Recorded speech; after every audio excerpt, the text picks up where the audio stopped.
guys, so I was scrolling on Reddit on r/scary true ghost stories, and I found 3 that I wanted to tell you guys about because some of them seem a little theatrical to me to be real, but I kind of want to leave it up to us and we can discuss and decide what we think. So here are 3 of the ghost stories I found from r/true scary story.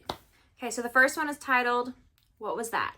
In July of 2024, I went camping with a few of my cousins on family land in Middle Tennessee, a lake we'd visited many times growing up. The land borders a quiet cove that feeds directly off the main channel of a popular lake, but it's far enough out there that most people never come near it. Getting there is part of the isolation. You leave town, drive another 10 miles, then turn off into what barely qualifies as a road, a narrow gravel drive that dead ends in a clearing. From there, you have to park and hike almost a mile to reach the campsite. The walk-in feels boxed in. On the left, the ground rises sharply into thick woods and old overgrown trails that were once used for horseback riding. On the right, the land drops off steeply, too steep to climb down, leading straight to the water. Every so often, through the trees, you catch glimpses of the cove and the hillside across it. That side used to be logging land decades ago, but it was never fully cleared. Now it's just untouched forest. The campsite itself is strangely perfect, flat ground right outside the water's edge, easy access to the lake, and behind you, nothing but a steep wooded hillside. No trails, no clear exits, just trees. We set up camp and spent the afternoon swimming, relaxing, and letting my dog explore. Everything felt normal, comfortable, familiar. As evening came, we started a fire, cooked dinner, and sat around talking while the sun went down. Not long after dark, we started hearing rocks fall behind us. At first it sounded random, small rocks tumbling down the hillside, the occasional rustle of brush. We assumed it was an animal, maybe something coming down to the water, but it didn't move through like an animal usually does. It moved back and forth. Whatever it was just kept circling behind us, rustling the brush, getting closer, but never stepped into view.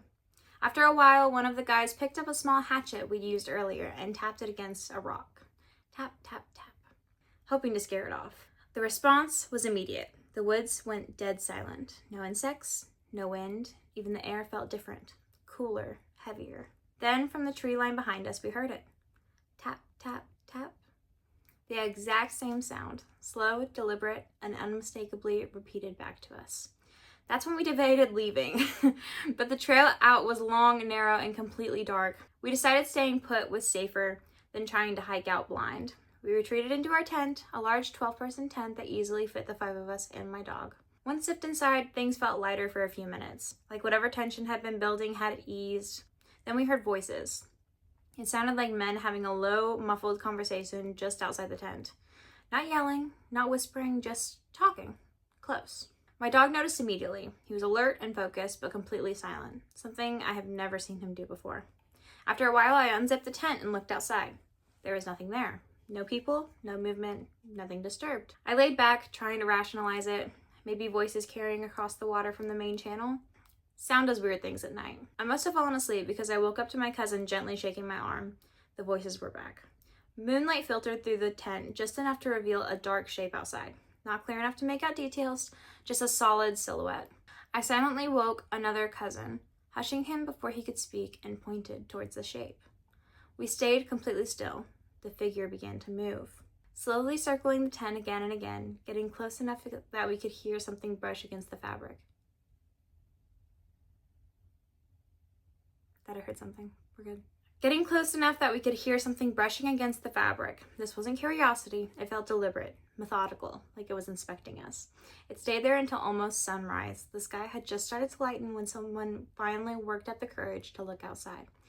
Whatever it was gone. Nothing was taken, nothing disturbed. We told ourselves that it had probably been a large cat, maybe a coyote. The voices probably sound carrying across the water. We camped there too many times without incident. We decided to stay through the day, but leave after dark. The day slipped by faster than expected. By the time we noticed the sky shifting from blue to orange to pink, the sunset had already started creeping in. We started packing, not panicking, but urgent. It felt like we were racing something. The air was thick, oppressively still. Then from the woods behind us, it came. A sound so loud, it echoed across the water and down the cove. It sounded like a human scream, layered with something animal. Raw, broken, powerful. We didn't investigate, we left. and whatever was out there never showed itself. Made sure we knew it was there. Okay, I like this story. I really do. Screams. I'm sure you've seen TikTok videos of like the whistle that sounds like a woman screaming as loud as she can and as hard as she can. Gives me chills every single time. So that's exactly what the story did when I read it. I think this one is true, honestly. I think that whatever was touching the tent may have been an animal, and also the scream could also be an animal, because we know we've heard coyotes and wildcats and stuff they sound human when they scream sometimes. I don't know, but I think also you have to trust your instincts in certain instances, and if they think what they heard and saw wasn't an animal, then it wasn't. Story number 2 is called Someone is Knocking on My Window. I, 18 female, recently moved back into my old bedroom at my dad's. The neighborhood is relatively safe, no crimes or break-ins, just good old southern area. Moving back has been so hard, so it's making me rethink this a lot, and I just need some clarification. Wednesday, February 4th, 10:45-ish. Very specific. I'm in my room on my phone, and my friend is planning our sleepover. I'm in the middle of doing my lashes while she's kind of off screen. All of a sudden, I hear a loud 3 knocks on my window. My heart dropped, and I said her name. She asked, "What's up?" And I asked if she had knocked on something in her room, which she says no. I get up and go to my dad's room, who is passed out, and told him to come look. Still groggy from getting up, he looks out the window to see nothing there. He told me no one could even reach my window, as it was 9 to 10 feet off of the ground. I get in bed and fall asleep. Saturday, February 6th, 10:56 p.m. Again, I'm in my room with my friend, listening to music and playing games.